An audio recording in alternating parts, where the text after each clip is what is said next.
Ashley Beard-Fosno, Deputy Director at Missouri Humanities. It is my great pleasure to welcome you to tonight's program, the Upswing Authors Talk with Robert D. Putnam and Shaylyn Romney Garrett, who are here to help us understand how America came together a century ago and how we can do it again. This evening's program is the first event in a new Missouri Humanities four-part series called Why It Matters, Uniting a Polarized Nation. The programs in the Uniting Initiative are funded by Why It Matters Civic and Electoral Participation, administered by the Federation of State Humanities Councils, and funded by the Andrew W. Mellon Foundation. The goal of the Uniting Initiative is to examine the impact of ideological polarization in America.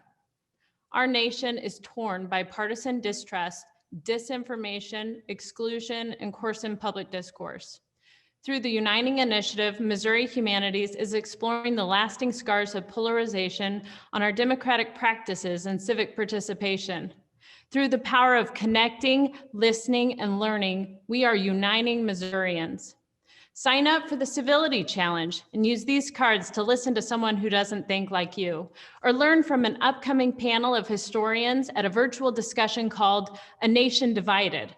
Or later this spring, check out our film, Show Me Statesmanship, featuring former Missouri lawmakers and officials sharing stories and observations from past eras of bipartisan cooperation, leaders who treated their political foes with civility and respect, and partisan opponents who remain friends after public debate. Learn about all three of these programs at mohumanities.org/uniting. Missouri Humanities is a nonprofit organization. Our mission is to enrich lives and strengthen communities by connecting Missourians to the people, places, and ideas that shape society. The best way to sustain our mission is to become a Missouri Humanities member. There's various levels of support, and the benefits include free books, discounted tickets to special programs, and access to member-only events.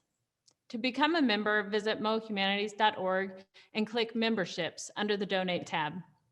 Join the movement at Missouri Humanities as we work toward a more thoughtful, informed, and civil society.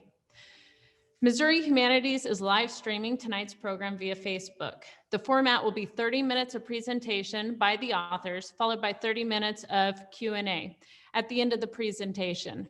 If you're joining us by Zoom, the Q&A feature is at the bottom of your screen. Feel free to click on that and submit your questions through that Q&A feature at any time, but we're not going to answer questions until the end of the program.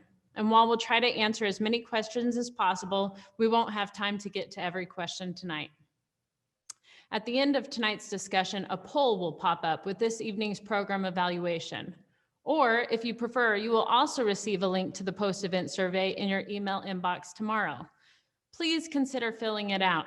This survey only takes less than 5 minutes to complete, and your feedback will help inform future Missouri Humanities events. It is now my great pleasure and a lifetime dream come true to introduce tonight's featured guests. Robert D. Putnam is the Malkin Research Professor of Public Policy at Harvard University and a former dean of the John F. Kennedy School of Government. Nationally honored as a leading humanist and a renowned scientist, he has written 14 books, including the best-selling Our Kids and Bowling Alone, and he has consulted for 4 U.S. presidents. In 2012, President Obama awarded him the National Humanities Medal, the nation's highest honor for contributions to the humanities. Shaylyn Romney Garrett is a writer and award-winning social entrepreneur. She is a founding contributor to Weave, the Social Fabric Project, and Aspen Institute Initiative. She also contributed to American Grace, How Religion Divides and Unites Us. Shaylyn holds a degree in government from Harvard University and is a returned Peace Corps volunteer. Welcome, Professor Putnam and Shaylyn. Ashley, thank you so much for that kind introduction. And can I thank all of the participants this evening. It's great to be back, at least virtually, with the in Missouri. I've spent quite a bit of time in Missouri over the years. All parts of it, really, from St. Louis, of course, to Kansas City, to Columbia, to Springfield, Missouri, where I actually spent quite a bit of time talking to folks in Springfield. So it's really good to be back.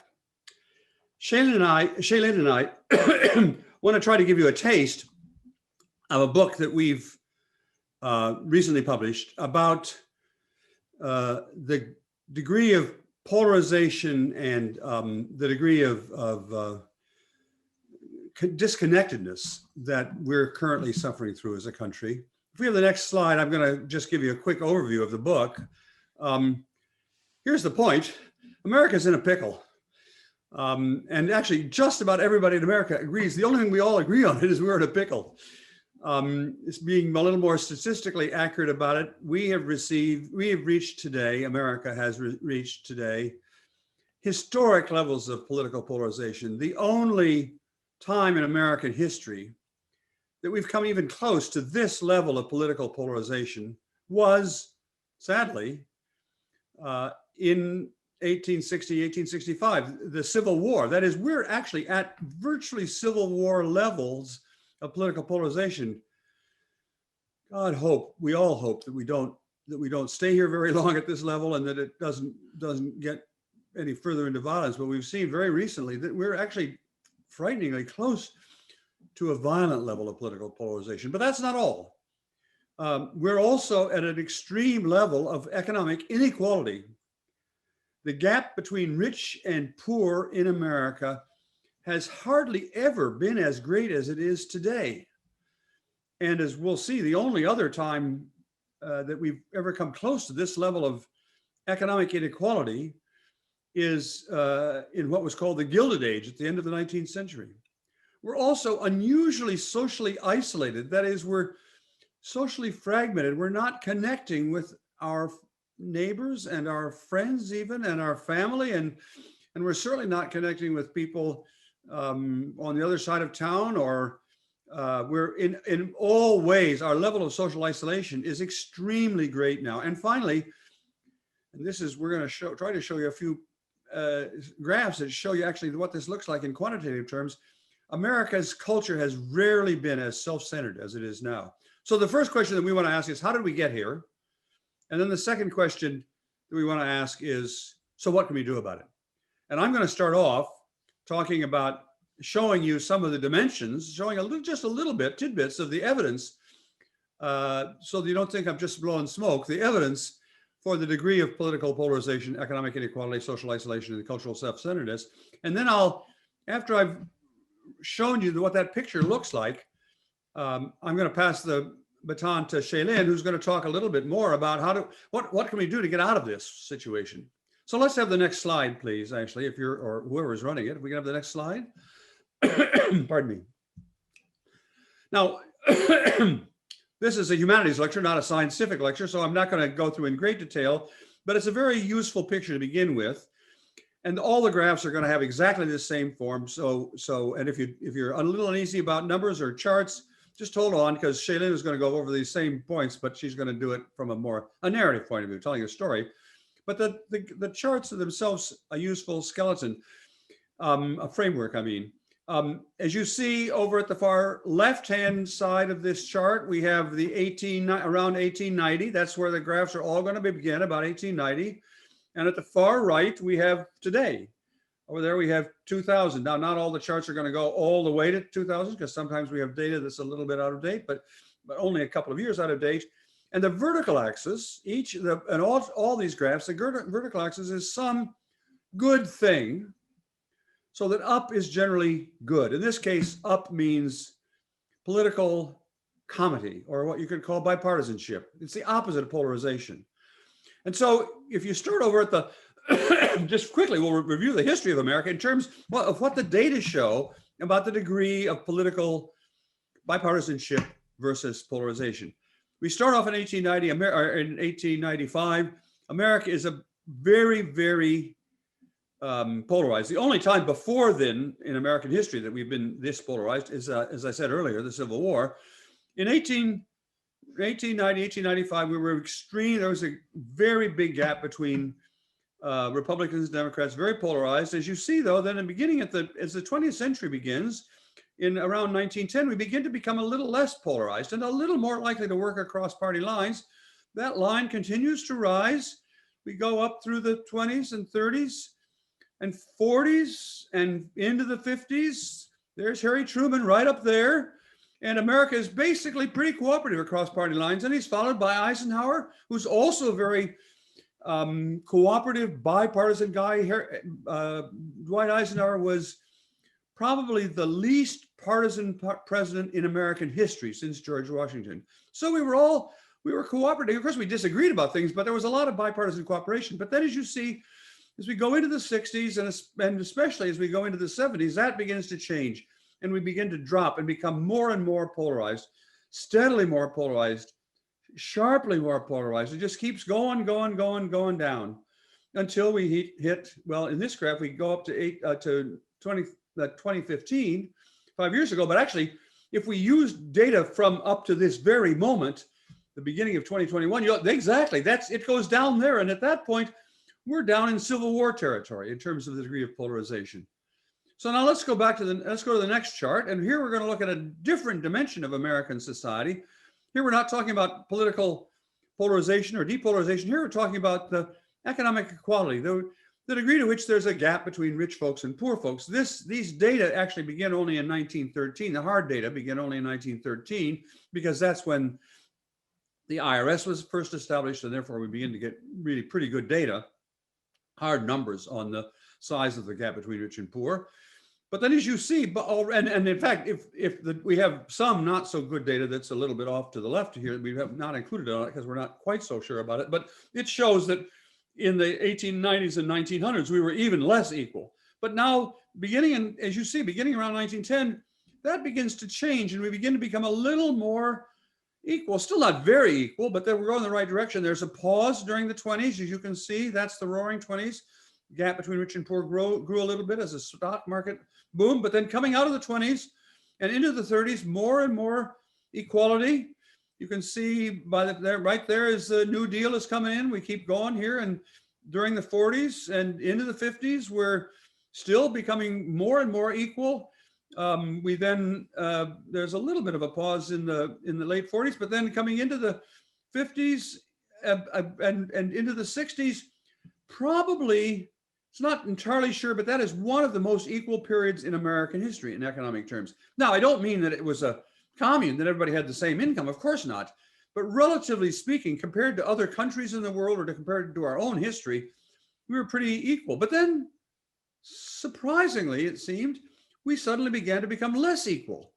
And steadily, you can see, we're just during the 70s and into the 80s, then after the 80s, we begin to plunge in terms of the degree to which we're not equal. And then again, you could keep going down and you get down to 2010, and if we went into 2020 and the aftermath of the Great Recession, again, still further unequal, lack of equality. So now let's go to the next slide. Here, the next slide is going to talk about social cohesion, the degree to which we connect with one another, with our friends and our neighbors and our community institutions and our families. And that measure, here we have measures going all the way back to 1890. And you can see in 1890, America was a very socially isolated, divided, even less, I would say, a relatively untrusting society back in the 1890s. But also it was a period when we were not really connected. Shaylyn will explain later how it happened that in that period, Americans didn't have such thick connections with their communities. But then again, beginning in the first decade of the 20s, in the 1900s, you can see it's beginning to be, this is all looks pretty amazing that there are all these graphs about politics or about economics or about society, in this case, follow the same pattern, the same increasing social cohesion, increasing connection with friends and neighbors, the same pause during the 20s, but then coming out of the 20s and 30s into the 40s, more and more connections, more and more people are joining clubs and and having kids and creating families, until, amazingly, just about the same time in the 60s, we begin to turn the other direction and we begin to become more isolated. We drop out of organizations. We no longer see our family and friends so much. We certainly don't trust one another as much. And again, you can follow that chart all the way blooming down to the bottom. And again, that if we took that to the 2020 to today, even less social cohesion, even more social isolation, loneliness. And if we have the next slide, this is the fourth of our big variables. Here we're trying to measure the degree to which people feel as if we're all in this together, or alternatively, feel that we're not, that it's every man for himself, or every man and woman for himself. Shaylyn will say a little bit more about this, what lies behind this variable. But again, you can see here very clearly in the 1890s, America was very much I'm in it for what's good for me, and I'm not concerned about you. Kind of an I society, me society. But then beginning in the 1900s, 1910, we begin to be a little more concerned about other people. It shows up in many different ways. We get a little more concerned about other people. Again, the pause in the 20s, but then coming out of the 20s, more and more, I would say, selflessness, not so much selfishness. More and more people are worrying about other people and not just about their own self-interest.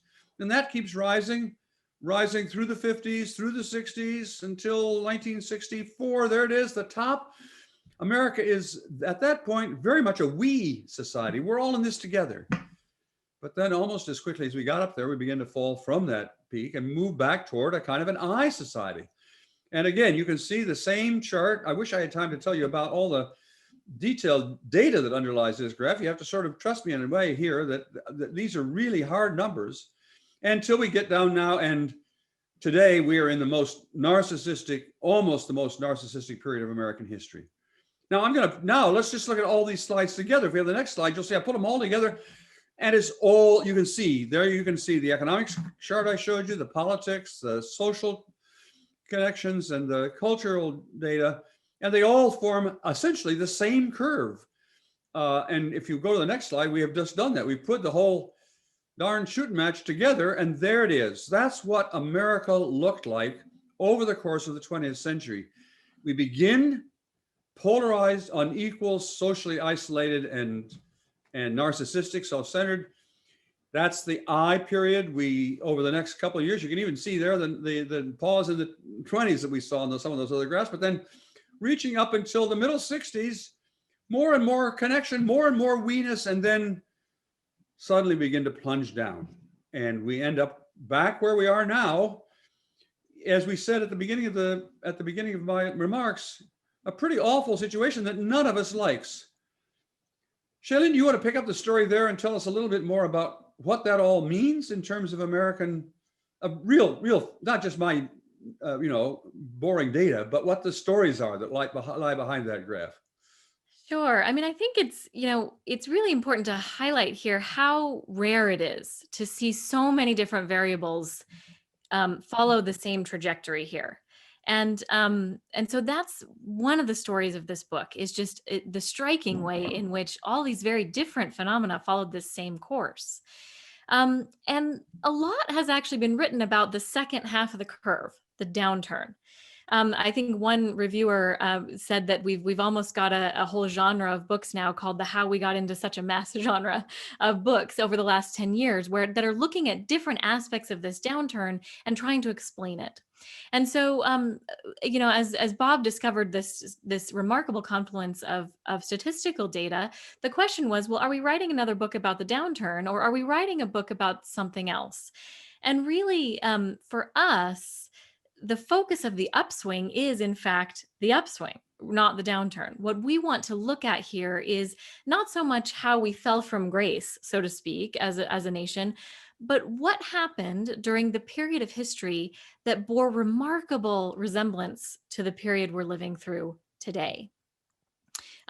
It turns out that Gilded Age that Bob was referring to, the late 1890s into 1900, was a historical moment that looked remarkably similar to today. So if ever there were a historical period whose lessons we need to learn, it's the moment when that Gilded Age gave way to an upswing that historians actually call that period the Progressive Era. So how was it that we weathered this same storm once? Because if we can figure out what those lessons might be, I think there's some hope that we can do it again. And that's the real message of our book. To be clear, in the Gilded Age, in this period of the 1890s that looked so similar to today, there were many critics and many commentators who were declaring that, America had gone off the rails, that this might be the end of democracy, that we were witnessing the rise of plutocracy and tyranny, all things that sound very, very similar to what we're hearing today. And yet, none of those prophecies ended up coming to fruition. Instead, what happened was a remarkable multifaceted upturn.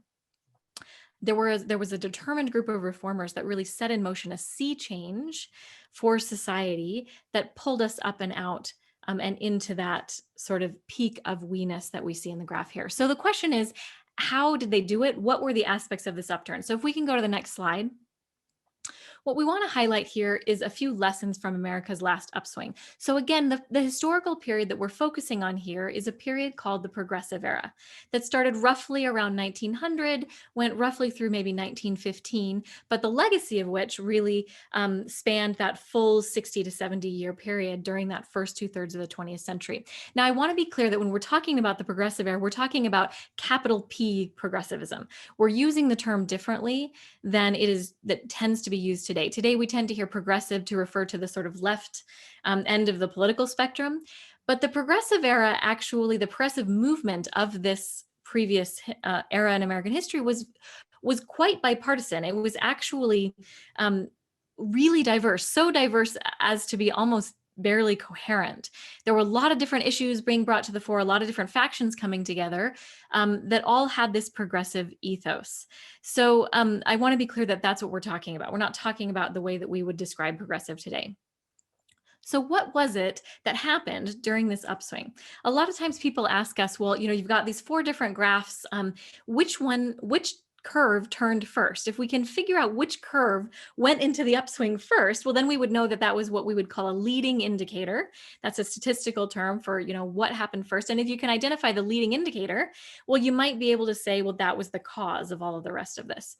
Well, it's a little bit tricky because we're going so far back in the data record here. And these curves, as you saw, were so remarkably intertwined that it's really hard to tease out exactly what turned first. But one thing that does seem clear in the data is that it wasn't economics, which is a bit of a surprise. A lot of times people think, well, oh, okay, we addressed the economic inequality first. And if you have this sort of vaguely Marxist view of history, well, economics drives everything. And so it brought all these other variables along with it, right? Oh, it turns out that the data shows that economics turned last. So what that means for today is if we want to solve all of these problems, focusing on economic inequality might not actually be the first place we want to put our focus. Not that that's not important, but that there may have been other things that were in the works before we saw economic equality come on the scene. And one of the first things, when we pair the data record with the historical record, one of the things that we see is that one of the first things to shift was actually culture. So that graph that Bob was showing you about the moments when we were more narcissistic and then we sort of moved into this more altruistic period, it was really that shift from narcissism to altruism that happened first. So what we refer to this as is sort of a moral awakening that America experienced. At the time, during the Gilded Age, America was characterized by a culture that historians have called social Darwinism. Basically, the idea that the survival of the fittest mindset was a great way to organize society, that it was a contest and devil take the hindmost, right? And this was really how society functioned. It wasn't viewed as the responsibility of society to take care of the most vulnerable.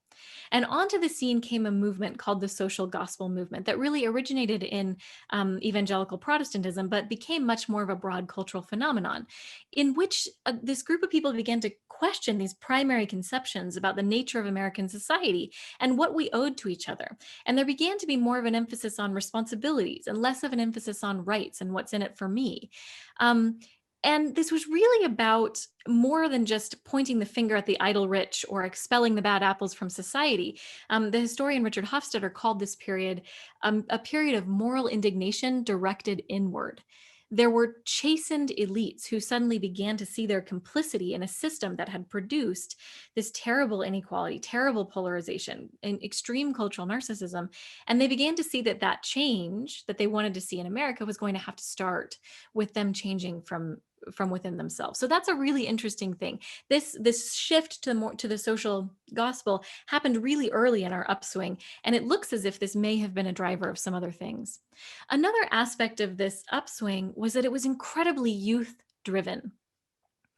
Anyone who might be, have some vague familiarity with the progressive era might think of reformers like Jane Addams, who, later in her life received the Nobel Peace Prize. And we see these pictures of her as an 80-year-old woman or whatever. And we think, oh, those were the progressives. Well, Jane Addams started her work in her 30s. Many of the progressives started even younger than that. In our book, we highlight the stories of many of these progressives who started very young to shift the conversation in America, and not just to shift the ideas, but to be out there doing the work of rebuilding and changing the direction of America. So to a large extent, we believe today we're going to need to see a vast moral and cultural shift, and we are going to need to look to the post-boomer generation as those who will lead this change. That's how it happened before, and that's likely to be how it will happen again. Another lesson here is that the progressives were very focused on what they called association. That's kind of sounds a bit of like an antiquated word. Today we might use a word like relationship or connection, but they really viewed association as both an end and a means. What do I mean by that? Well, Bob mentioned that the Gilded Age was a really lonely time in America. Measurably lonely, measurably disconnected. And one of the reasons for that was that America at that time was coming right on at the end of, or was in the middle actually of the Industrial Revolution, when millions of people were moving out of small towns, off of farms, into cities where they didn't know anyone. All of the social structures that they had that sort of bound their small communities together really no longer applied in these sort of anonymous cities that were commercially driven where they found themselves. And so they began to realize that they needed to invent new ways to bring people together, new ways of socializing, new ways of organizing. And as they did this, they sort of began to fight the loneliness, but they also produced a vast store of social capital. So those of you who are familiar with Professor Putnam's work, you know that he's famous for promoting this idea that social capital is an important part of a healthy democracy. By creating new ways to bring people together, the progressives really created a lot of social capital that fueled the upswing for decades to come. There were a lot of face-to-face ties created, especially amongst unlike group. There were a lot of activists who really saw the class disconnect that was happening in America and worked to bring people into relationship who otherwise would not have been. And that was a really important part of this. So I keep talking about these activists and these young people who were out there working to build this progressive era. And that's the next lesson here, is that this was a period that was characterized by intense grassroots innovation. There were people who were really translating their moral outrage into citizen engagement. In an era of the Industrial Revolution, when it suddenly sort of felt like there were all these forces beyond people's control, the progressives were really about reclaiming that individual agency in the face of this dizzying drift and societal complexity, and working to solve problems right where they were. A lot of the solutions that came out of the progressive era happened in small towns, in neighborhoods, at the level of the tenement in cities. And they were new ideas to solve social problems that then sort of transcended the gridlocked left-right framework and began to bring a new inventiveness into the public square that bubbled up into the large national programs that we sort of tend to think of as characterizing the progressive era. We tend to think of child labor legislation and the introduction of the national income tax and trust busting and all these big things that ultimately came out of the progressive era. But those things came as a result of the work that people were doing on the ground. I'm getting close to running out of time here, but I just do want to highlight one example of that we love to tell, which is the American high school movement. A lot of people don't realize that there was a time in American history when public high schools, truly public as in free and open to everybody in town just by virtue of the fact that you lived in town, those types of schools did not actually exist until the progressive era in the United States. They were invented not by Washington bureaucrats, not by academics in the Ivy League.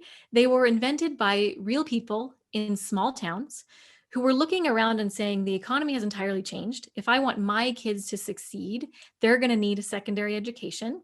I can't afford to send them to fancy private schools. What are we going to do?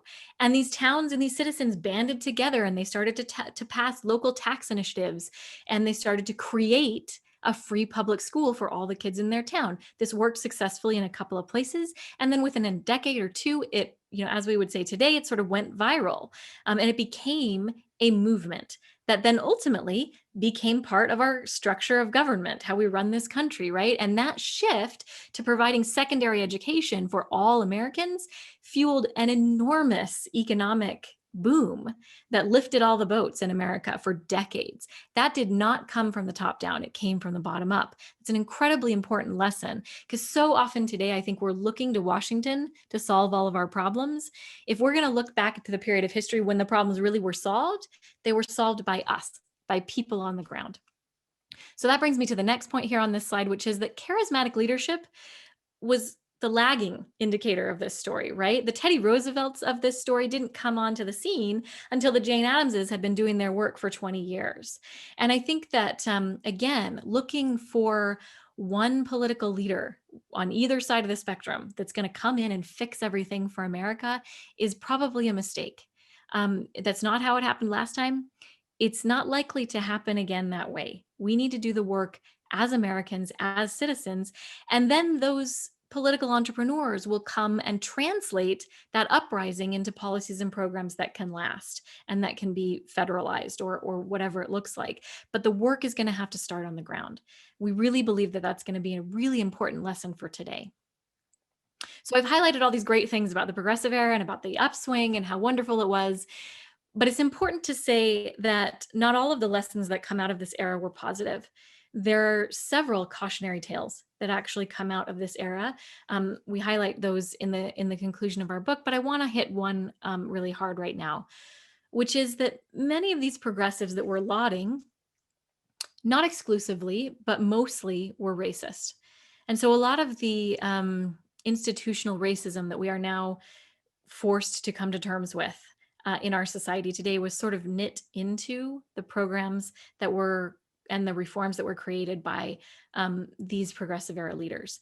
The we was simply not inclusive enough. The we that was built during this we period, these we decades, was highly racialized. And the needs of people of color were largely sacrificed on the altar of progress. And the lesson here is simply that we cannot make this mistake again. Any upswing that we would aim to create today absolutely has to have full inclusion as its primary motivator. Otherwise, we're going to find ourselves in yet another situation that we saw in those curves where we were on an upswing and then things began to turn down again. And we might have a moment later on, hopefully in the Q&A, when we can talk a little bit more about race. But I think that this is a really important lesson of this last upturn. It's not like, oh, they did it all great then, and we just need to emulate that now. We have some things that we really need to get right as a society, and full and complete inclusion is one of them. If we can just go to the next slide here. I think the main message of the upswing is captured in this quote by Teddy Roosevelt. He said, "The fundamental rule of our national life, the rule which underlies all others, is that on the whole and in the long run, we shall go up or down together." It's clear, I think, both from the data and from the historical record that we've been in this place that we're in right now once before, and we can get out of it again. We got out of it then, we can get out of it again.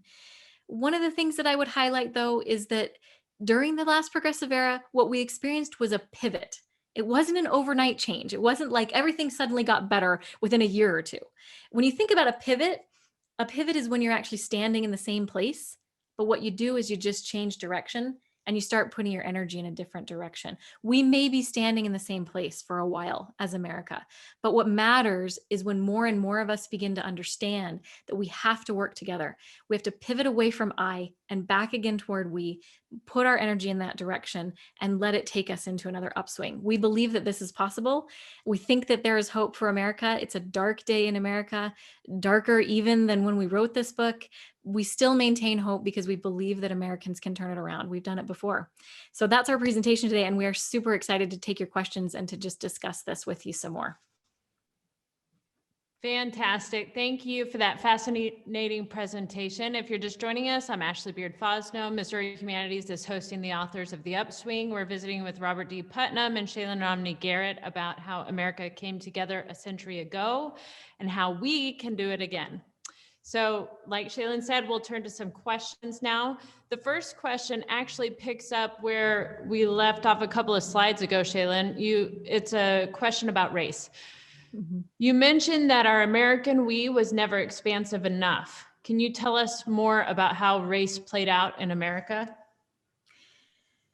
Sure. I'll take that question just because I've done a little bit more of the writing about race, although of course either one of us could answer that. But thanks for making that the first question, because again, this is a really important thing to address. The question is, if we were to look at sort of the relative equality of Blacks and whites in America, how does that map onto this I story? Because as the 19th century ended, the outlook was incredibly bleak for African Americans. And I think that when people think about that, how that century started, they often think that there was basically no progress made until sort of the lightning bolt upturn of the 1960s, right? That African Americans, because of Jim Crow, were incredibly oppressed. They weren't making any progress in terms of coming into this we until the Civil Rights Revolution. And that's, sort of the history that I think we sort of absorb about race in general. And we might call that sort of like a hockey stick. If you're looking at these inverted U curves that look like this, that we've shown you over and over again, by contrast, you might think that racial progress looked like flat and then abruptly upturn.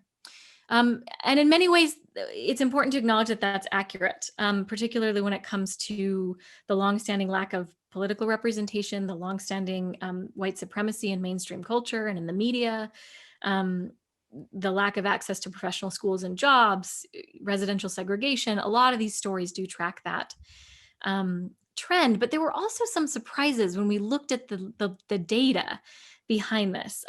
So we actually have a slide at the end here that I'd love to just go to if we can. And what you're going to see on this slide is actually a summary index of Black and white material equality. So this is a combining of different variables, including things like life expectancy, like high school graduation, college graduation rates, earnings per worker, home ownership, even things like voter participation and voter registration. And you'll see on the y-axis there that it goes up to 1. So 1 indicates full equality between the races. And this is again tracked over our same time period, this sort of 125-year period that we're looking at. And so this is a little bit surprising because it doesn't look like a hockey stick, right? That's the first thing. So when we're looking at material equality, what we actually see is that the rate of positive change for Black Americans was actually faster in the decades preceding the Civil Rights Movement than in the decades that followed. So what does that mean? What is the story behind this, right? For a lot of people, this is a surprising graph.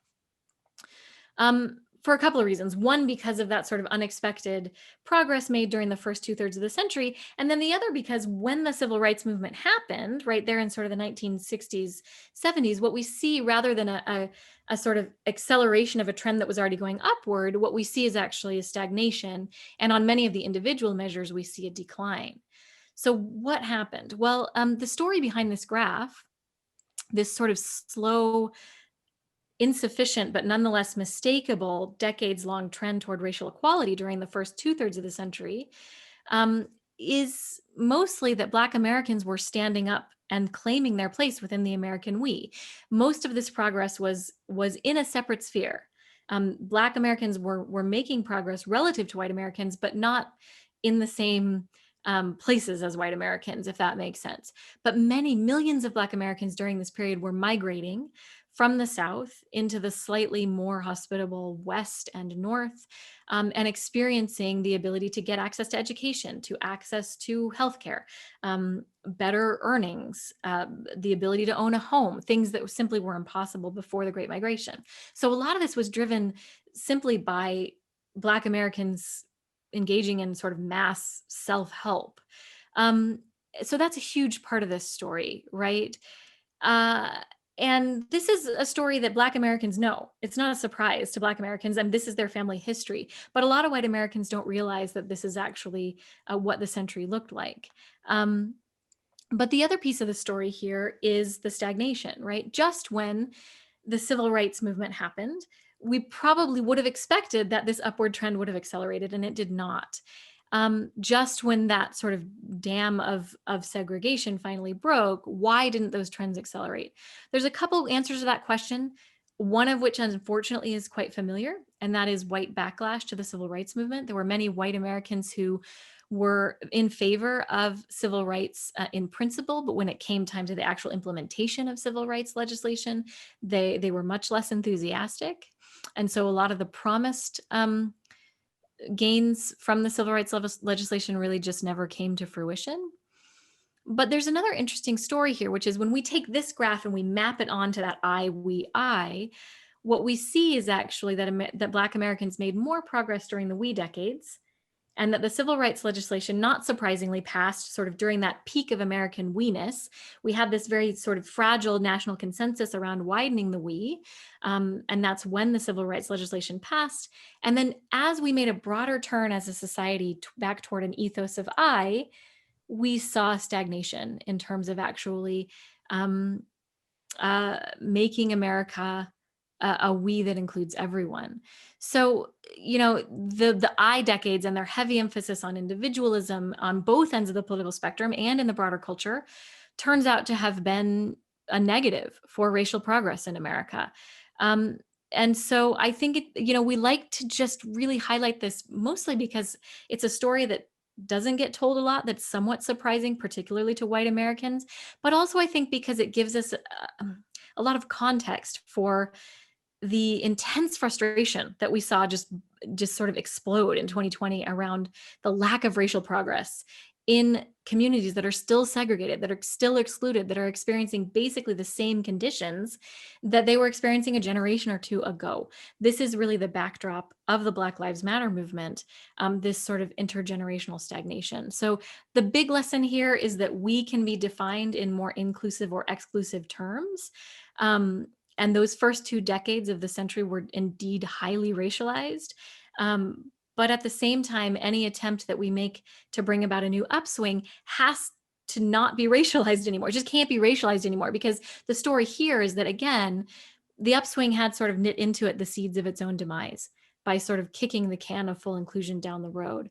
We can't do that again. And I think the data make that really clear here. Excellent. Thank you so much. The next question is in reference to the I curve. Is this the way that all societies work, or is this inverted U shaped curve unique to America? Well, maybe I can answer that question, Shaylyn, because I've done a lot of work overseas too. And the short answer is we don't know. I'm a numbers guy, and therefore I want to make sure I know what the data looks like. And I've not done research on this pattern in, well, really any place. The most obvious place might be England, because there are a lot of parallels between English and American history during this period. And indeed, some of the things that happened in the progressive era, in our progressive era, were imports from the UK, where they'd been invented about 10 or 20 years earlier, like the settlement house. Settlement house was invented in London, and then Jane Addams brought it to Chicago. And so you might think that maybe Britain would have similar patterns. And indeed, when our book has been published in England at the same time as in the United States, and a lot of British audiences, without actually having the same data, think that the pattern is true there. We've talked to people in other parts of Western Europe, and people often think that it applies there too, but I have to say we don't really know. And a lot of this, remember, is quite dependent upon the peculiarities of the sequence of American history. First of all, race plays a big role here that it doesn't quite play in these other countries. Secondly, the Gilded Age was a very dramatic period. There was some inequality in all countries. The patterns of polarization, which is, after all, that's the subject of this seminar series. The patterns of polarization between Republicans and Democrats are actually more or less unique to the United States. So I would say there are echoes abroad, but it's mainly a US story. Fascinating. Thank you.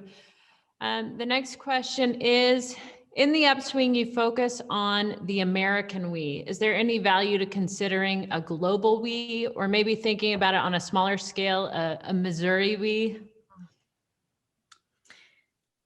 You want to jump in? I mean, either of us can go. You Well, go ahead.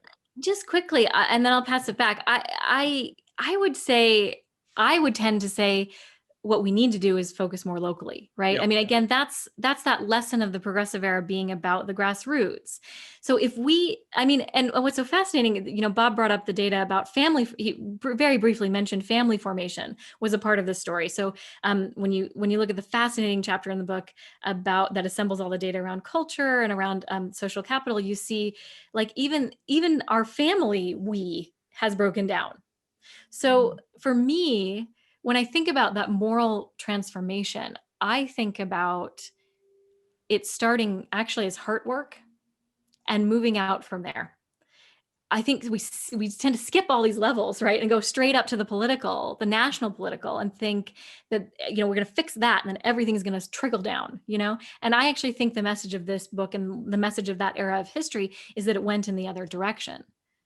I want to add to that. I very much agree with that. That is local, ground up. But I want to just quickly give a shout out to Springfield, Missouri, because I actually know Springfield well. And I know that there are folks, I mean, I won't embarrass them here by naming them, but I know particular people. I just actually had a Christmas card from one of them yesterday that had arrived because the mails were delayed, from a guy in Springfield. A number of people in Springfield have for the last 10 or 15 years been meeting together. It's kind of a little cabal of folks for goodness who are trying to, I mean, they know these national problems about polarization and racism, blah, blah, blah, but they can't do anything about that, but they can fix or help to fix Springfield. And they're doing a bang up job. And in fact, I use Springfield as an example. I've used it 100 times talking all the way across the country because I don't want to make the people in Springfield sound like saints. They're working hard. And Springfield has a lot of problems, just like a lot of places have problems. What I want to say, and that's what I'm trying to say, a lot of places have problems. People in Springfield are working to fix them. And that's why I'm actually, I don't know that you can feel it. We're both quite up. I'm very optimistic. We know we can fix that. And I know that we can get started just the way they did 100 years ago, and the people in Springfield are showing us how. That is fabulous. Thank you, Springfield, for putting us on the map. I feel so inspired. Those are great answers. Thank you. Let's hear, what, if anything, would you have included or changed if the book was written today? I think, Professor Putnam, you mentioned this, given all that we've witnessed in 2020, or even the first couple of weeks of 2021. Sure. Well, this is funny. We're in a funny situation, as Shaylyn mentioned in passing. This book was entirely written and in the hands of the publishers in last February. And then suddenly the pandemic hit, and then the economic crisis hit, and then the racial problems emerged. And we've been sitting all this time with this book thinking, oh my God, the world is changing, and our book is going to be irrelevant before it even appears on this. But it turns out that's not true. All of those crises that we had, it's not like we knew they were coming. But in fact, I think, this is giving us a little pat on the back. I think our book is actually much more relevant now than when we finished it, because you can see we're certainly more polarized now than we were a year ago. We're certainly more unequal now than we were. I mean, you can, in every one of these dimensions, we're more socially isolated than we were. We're more self-centered than we were. And yet, I am a cockeyed optimist. The reason is that you can see, if you listen to the lessons that Shaylyn listed, which all those were stuff we wrote more than a year ago, but listen to that lesson and you can see, I can see how that's happening. I can see, Putnam and Romney, they said, look to the youth. Well, that's great. We had the greatest youth turnout in November in American history. Yes. And the Greta Thunbergs and these kids from the Dorothy, what's the name of the high school? Marjorie Stoneman Douglas. Mm-hmm. Those kids, that's what it's going to look like when we make the turnaround. I don't mean those particular kids. I mean, I'm saying the Bible says, let a little child lead them. That's the way it's going to look when we begin this pivot. And the same thing, I could go through all of the things, the list of lessons that we learned from the previous period before this pandemic even hit. But that's there.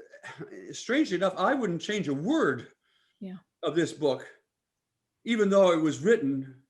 And frankly, the events of last week, I think almost everybody in America is appalled, even if they're Trump supporters, are appalled by what happened, because it said we are close to civil war, and that's what we've been saying. That's what we've been saying long before this happened, and we've got to get serious. And that I'll make just one more. One of the lessons. Forgive me for. I'm going to take this to move in a direction, and Shaylyn could do this better than I do. Remember, Shaylyn said the leading variable is moral. That sounds like a very slow variable. How are you going to change morals overnight? But one of the key lessons, indeed, the most important lesson that we learned from that period is we are not the prisoners of history. In the jargon of humanities, we have agency. That is, we can make a difference. It's not like history is going to throw us in a particular, history has driven us to where we are now, and it's just going to keep going that way. It may go that way, but if it does, it's our fault, because we can make a difference. Though the famous title of a book by one of the progressives, Walter Lippmann, was Drift or Mastery. That is, we can drift with history, just drift along and see what happens, or we can reach out and master it. I'm going to almost get my sermon wound up here. I want to speak to the folks in Missouri right now. Preach, yes. we don't have to go down this path. If we work together, we could change the way that we all agree we're at a dead end now. We could change that. It's up to us. We're not victims of history. I'm sorry to go off into my. No, please don't apologize. This is exactly all of the feelings I felt as I read the book. And I love that you tied it together so beautifully there. Shaylyn, do you have anything else to add, or should we move on to the next question? I think maybe there's one thing I would have added, which is just to remind people that just because there was a pivot didn't mean that all the countervailing forces pulling in the other direction just suddenly stopped, right? And I think that and a lot of times people will quibble with us, well, when did the progressive era start and the Gilded Age end? Like, what was the year? And it's like, no, the progressive era started and the Gilded Age was still going, and they overlapped and they fought with one another for the future of America, until ultimately enough people got behind the pivot that it won out.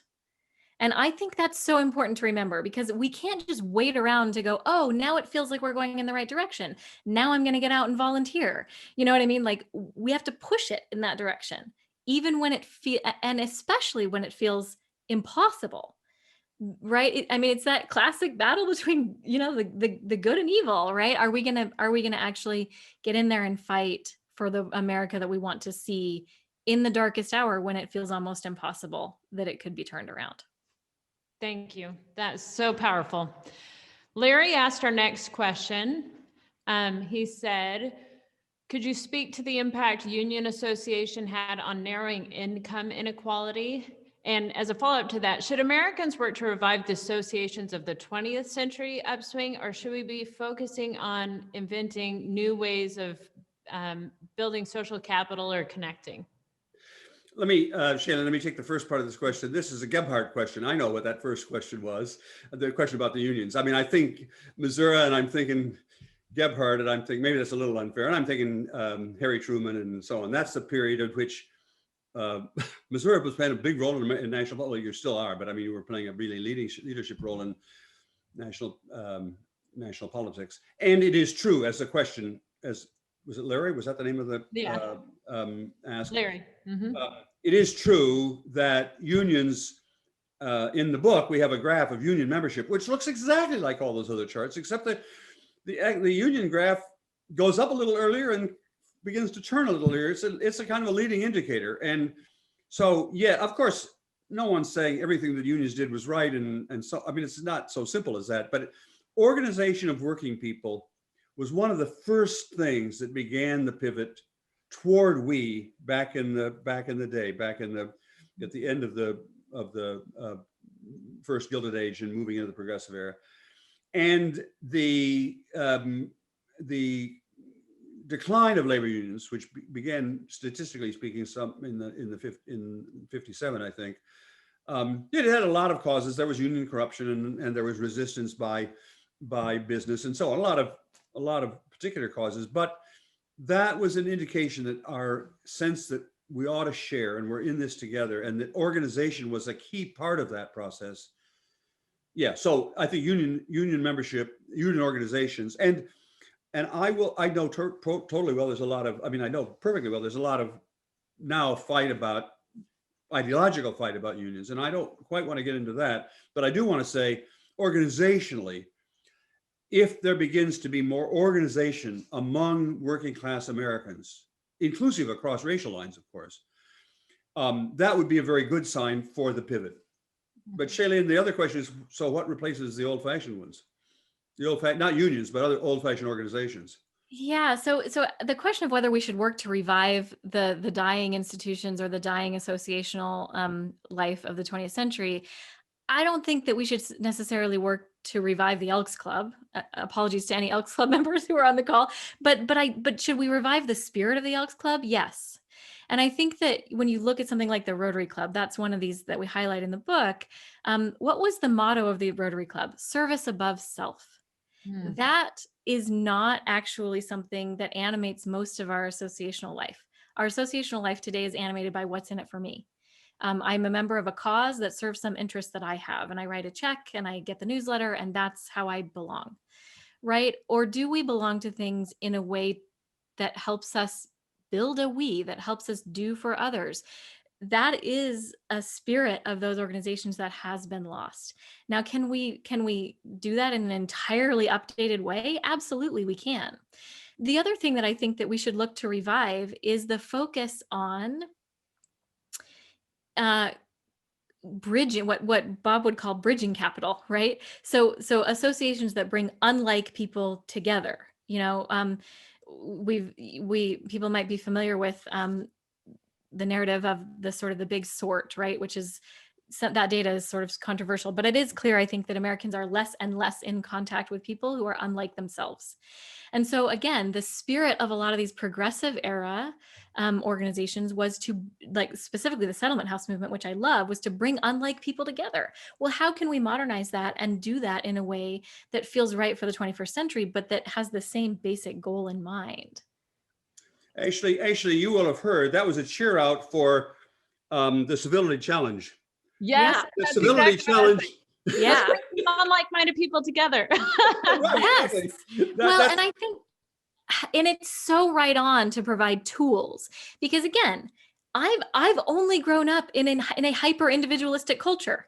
I was born at the bottom of that curve, right? And many of the young people that we're looking to today, who are much younger than me, who are going to lead this, they were born in an even worse era than I was. So it's not our fault that we don't have the skills to have these difficult conversations across lines of difference. So providing tools for people to do that is critical. And I think that's a fantastic initiative for that reason.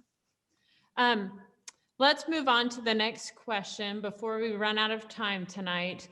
We've had a lot of questions about the impact of war on social cohesion and altruism. Marilyn asked, why didn't the Vietnam War bring Americans together? Let me try to answer that quickly. Excuse me, Shaylyn, because I'm old enough to remember wars. No, that's unfair, because of course your generation has lived through a lot of terrible wars too.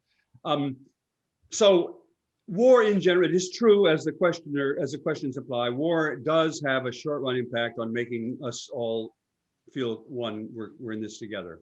And World War II did. World War I actually didn't have that much of an effect on that. World War II was a big war, and I can even remember, picking up tin cans and saving tires and all that. But actually, our data shows this trend we're talking about had begun going up 25 or 30 years before World War I, before World War II, and World War I was already passed. So this is not a story. How could it be that World War II was going to cause this 30 years beforehand? It can't. A cause has to come before it's anyway, you see what I'm trying to say. And moreover, the trend continued upwards for 25 years, for 20 years after World War II. World War II ends in 1945. In 1965, it's still going up. So the war was not the fundamental driver. It just doesn't fit the pattern at all.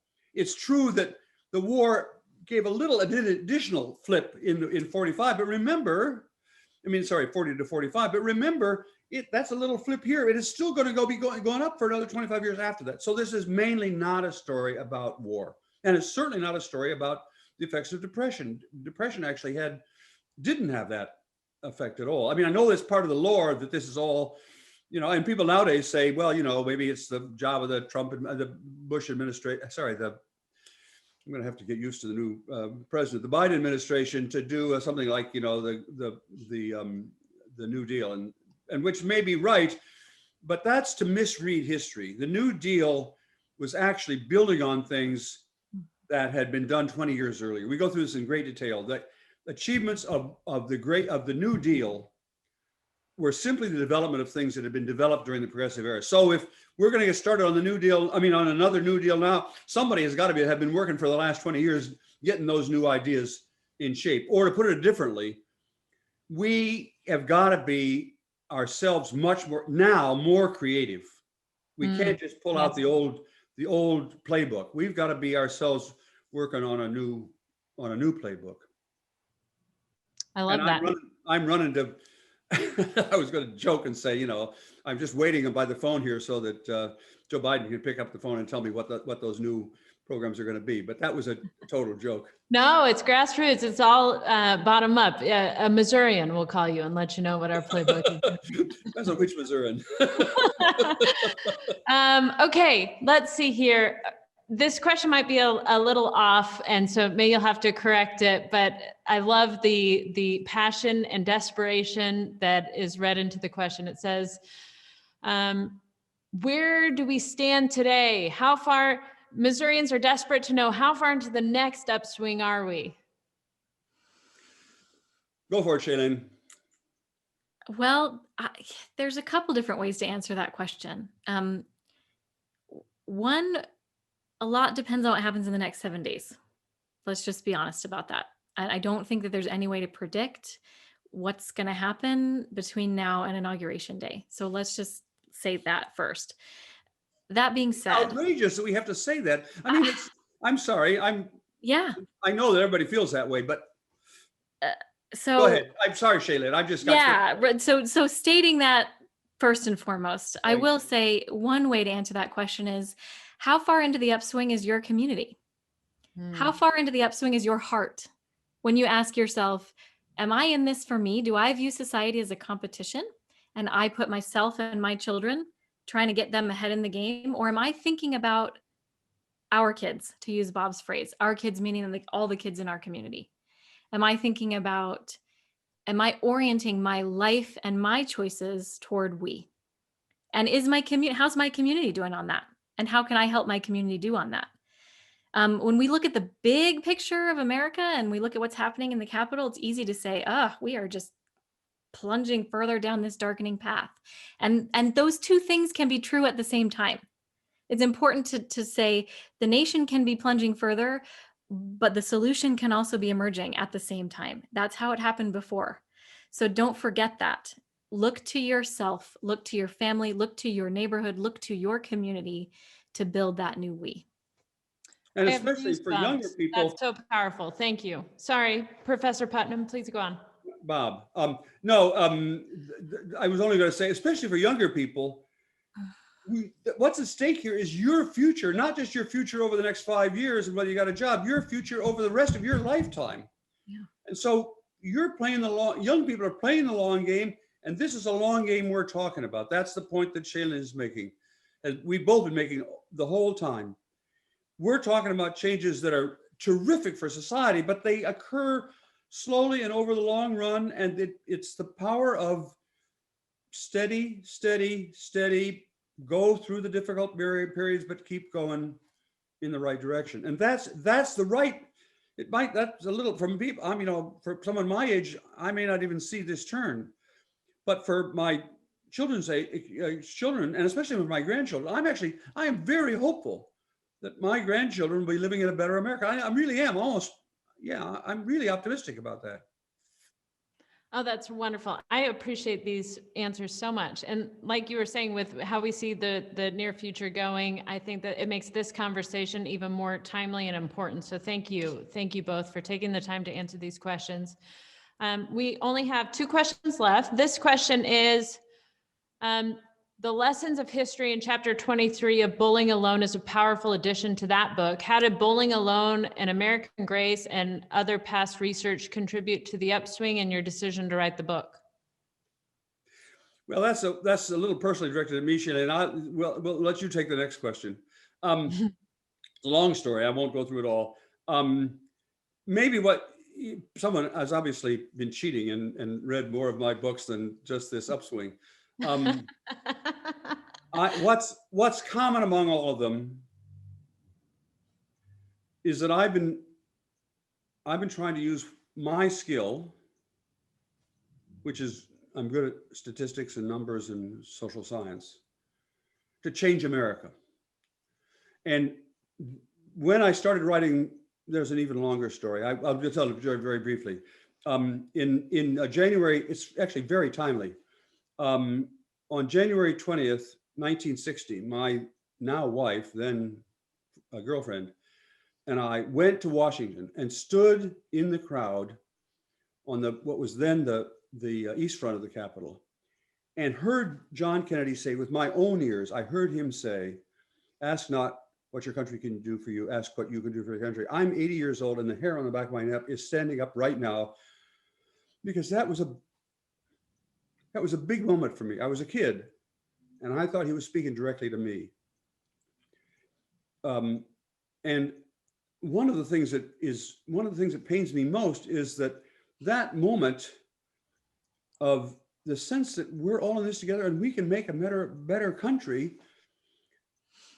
People Shaylyn's age, or much less my grandchildren's age, they've not yet been able to experience that sense that we can fix this. And so they're going to have to do it on their own. That moment changed my career. That's the moment at which I decided I'm going to try to use my skills. I'm good at numbers, to try to contribute to the country.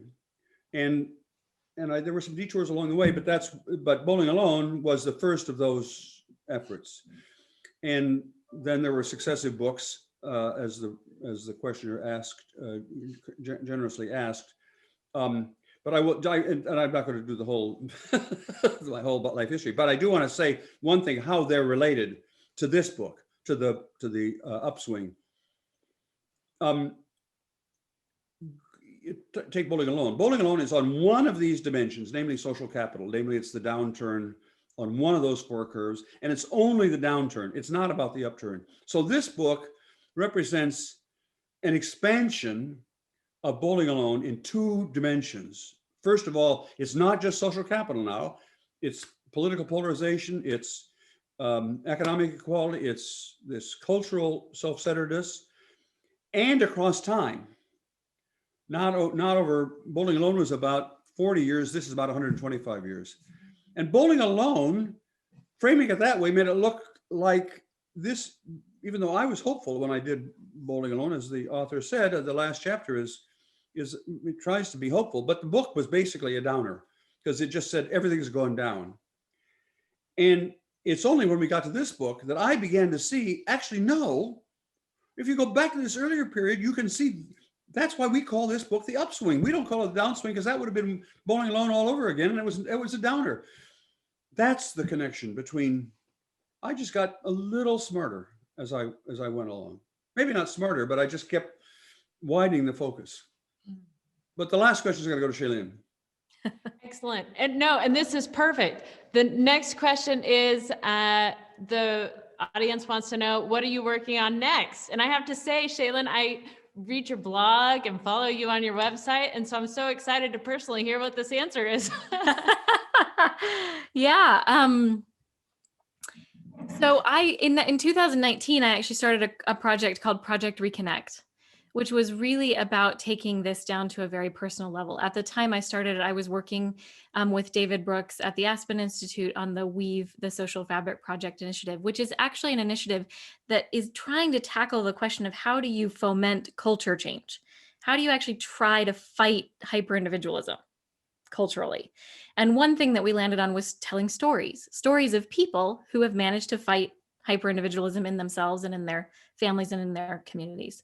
And I got to travel the country and tell a lot of those cool stories, but along the way I kept thinking, there's something sort of voyeuristic about the way we're telling these stories. Like, here are these heroes who are saving their communities. Aren't they awesome? And I got to thinking that a more powerful way to tell the story might be to tell it as a first person narrative. So I started sort of challenging myself, who is this like dyed-in-the-wool communitarian Putnamite, but who also experiences the same loneliness and dislocation and disconnection as everybody else. I'm a busy mom, working mom, you know, trying to fit it all in an economy that's not working for anyone. And I get it, right? And so I started that project in 2019. A lot of things happened in the interim where I had to let it go for a bit, but I'm hoping to pick that back up to really just show people you can start really small on rebuilding the we, and it can be powerful for yourself and for your community. So that's where my thoughts are. Again, because the bigger the problems have gotten in America, the more my focus has begun to be about this moral, cultural, and heart change that I think is going to be the starting place for everything. That is so incredible. Thank you for sharing that. Do either of you have any final thoughts or comments before we conclude for the evening? Only what a terrific evening this has been. Yeah. Shaylyn and I do this a lot, and I don't think, Shaylyn, we've had as much fun in any place as we have here. Actually, that's a lot of credit goes to you for sparking this kind of conversation. And of course, it goes to the Missouri Humanities Council. We should say that. Thank you very much for your hospitality. Thank you both so much for joining us. I want to sincerely thank you for sharing this timely and important information with Missourians. It has been such an honor. This concludes our evening. I want to express our gratitude one last time to the Federation of State Humanities Councils and the Andrew W. Mellon Foundation for their support. Don't forget to complete that post-event evaluation for tonight's program, and definitely register to attend A Nation Divided, the online panel discussion with historians. It's going to be on February 18th.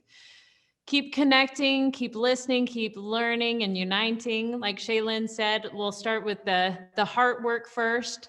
Stay plugged into this movement and engage with our work at mohumanities.org/uniting. I want to thank each and every one of you for joining us tonight and for being a part of our humanities community.